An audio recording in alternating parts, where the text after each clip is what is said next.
सामान्य रूपले हेर्दा यो दुई अक्षरले बनेको प्रेम भन्ने शब्द जति सरल लाग्छ नि हामीलाई, एक पटक प्रेममा परेपछि बल्ल महसुस गराउँदो रहेछ।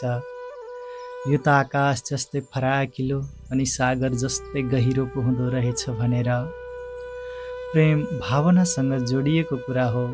प्रेम सफल हुँदा सुखको कारण पनि यही बनिदिन्छ, अनि प्रेममा असफल हुँदा न मर्नु न बाँच्नु दुःखको कारण पनि यही बनिदिन्छ।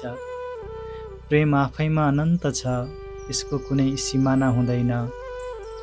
आज म यहाँहरूलाई यस्तो 5 महत्त्वपूर्ण कुराहरू बताउँदैछु जसले गर्दा तपाईको प्रेममय जीवन सुखी हुनेछ।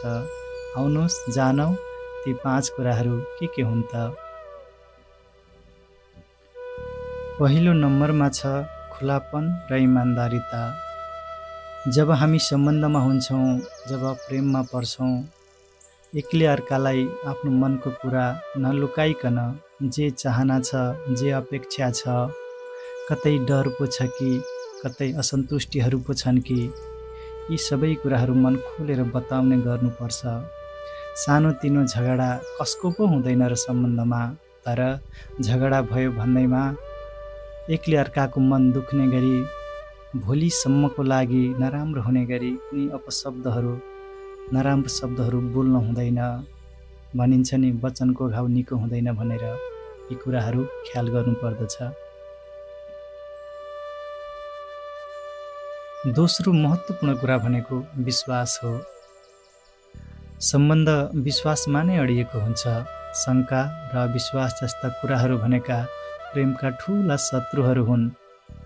एक अर्काको भर पर्नाले, एक अर्काको विश्वास गर्नाले जीवन सहज अनि सरल आनन्ददायक बनिदिन्छ। कुनै पनि कुरामा आवश्यकता भन्दा बढी नियन्त्रण गर्नु पनि राम्रो होइन, किनकि प्रेम भनेको स्वतन्त्र हुनुपर्दछ। अनि कसमहरू पनि खाइने गर्दछन्।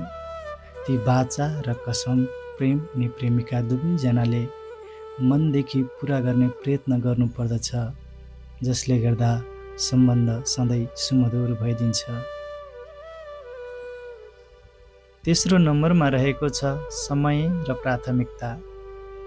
आजको समयमा फुर्सद कसलाई पो छ र यहाँ, तर व्यस्तताका बावजुद पनि आफ्नो प्रेमको लागि भने समय छुट्याउनु पर्ने हुन्छ। समय समयमा भेट गर्ने, फोनमा कुराकानीहरू गर्ने, भेट हुँदा दुःख सुख साटासाट गर्ने चौतारी बनिदिनुपर्छ।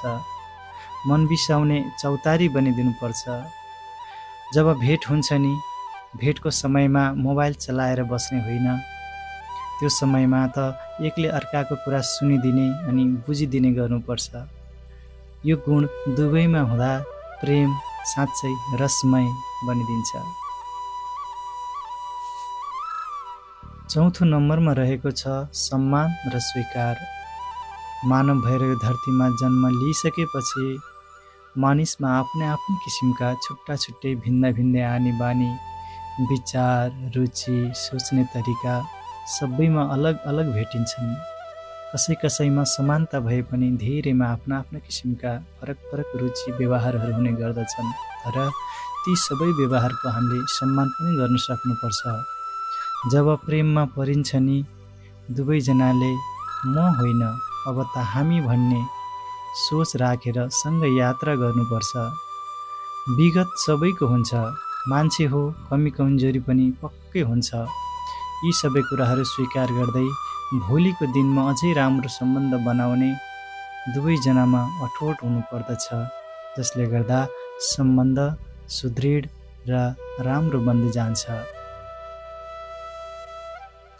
र अन्तिम 5औं नम्बरमा रहेको छ जीवनभर सँगै यात्रा गर्ने इच्छा।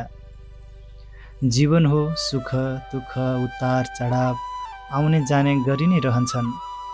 दुःखमा नआत्तिने अनि सुखमा नमात्तिने, हरपल सँगै भएर समस्याको समाधान गर्ने बाटो खोज्नुपर्छ।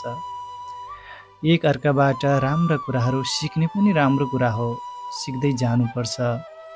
भविष्यमा गरिने जुन योजनाहरू हुन्छन् नि, त्यसमा पनि एकले अर्काको स्थान राखेर सोच बनाउनुपर्छ जसले गर्दा प्रेम अनि प्रेमिका दुवैलाई भोलिका दिनहरूमा अझै राम्रो हुने गर्दछ, जसले गर्दा प्रेममय जीवन स्वर्ग बन्ने गर्दछ।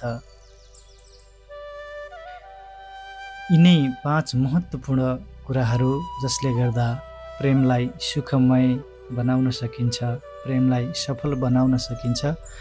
यिनै कुराहरू यहाँहरूमा आज राख्दै आजको लागि भने बिदा हुने समय पनि भइसकेको छ।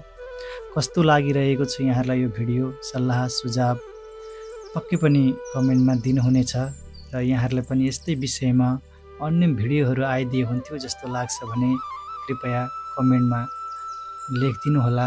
हामी यहाँहरूको इच्छालाई पक्कै पनि पुरा गर्ने कोसिस गर्नेछौँ भन्दै यो भिडियोबाट म पनि बिदा हुन्छु। नमस्ते।